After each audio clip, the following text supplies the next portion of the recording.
ଆଲୋକର ପର୍ବ ଦୀପାବଳି, ଆଲୋକିତ ହେଉ ସବୁରି ଜୀବନ, ଜଗତନାଥ ହେ ଏହି ଅଳି।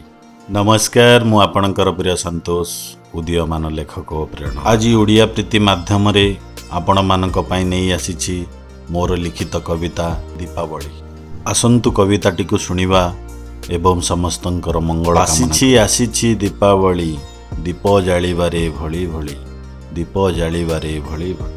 ଆଲୋକର ପର୍ବ ଅଟେ ଏହି, ଆଲୋକର ପର୍ବ ଅଟେ ଏହି, ଆଲୋକିତ ହେବ ସାରା ମହି, ଆଲୋକିତ ହେବ ସାରା ମହି।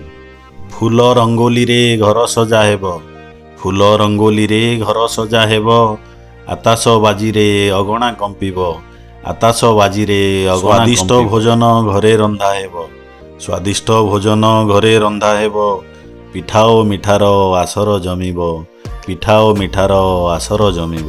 ଇଷ୍ଟ ଦେବଙ୍କର ହୋଇବ ପୂଜନ, ଇଷ୍ଟ ଦେବଙ୍କର ହୋଇବ ପୂଜନ, 22 ପାହାଚେ ପାଇବାକୁ ସ୍ଥାନ, 22 ପାହାଚେ ପାଇବାକୁ। ଅନେକରେ ଏକ ଅଟେ ଏହି ଦିନ, ଅନେକରେ ଏକ ଅଟେ ଏହି ଦିନ, ରାମ ଫେରିଥିଲେ ଅଯୋଧ୍ୟା ଭୁବନ, ରାମ ଫେରିଥିଲେ ଅଯୋଧ୍ୟା। ରାମ ପ୍ରଭୁଙ୍କର ସୁସ୍ୱାଗତ ପାଇଁ, ରାମ ପ୍ରଭୁଙ୍କର ସୁସ୍ୱାଗତ ପାଇଁ, ଆଲୋକିତ ହୋଇଥିଲା ସାରା ମହି, ଆଲୋକିତ ହୋଇଥିଲା ସାରା ମହି।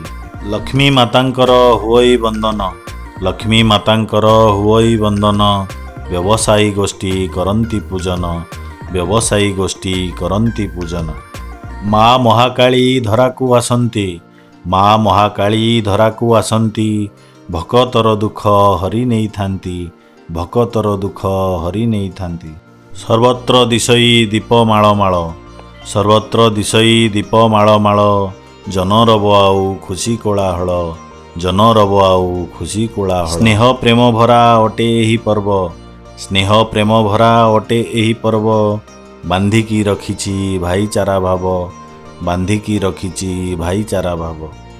ଧନ୍ୟବାଦ। ଆଶା କରୁଛି ଆଲୋକର ପର୍ବ ଦୀପାବଳି ଉପରେ ଲିଖିତ କବିତା ଆପଣଙ୍କ ଜୀବନକୁ ତାର ଖୁସିର ଆଲୋକରେ ନିଶ୍ଚୟ ଆଲୋକିତ କରିବ। ଆଜି ପାଇଁ ବିଦାୟ। ଶୁଭ ଓ ସୁରକ୍ଷିତ ଦୀପାବଳି।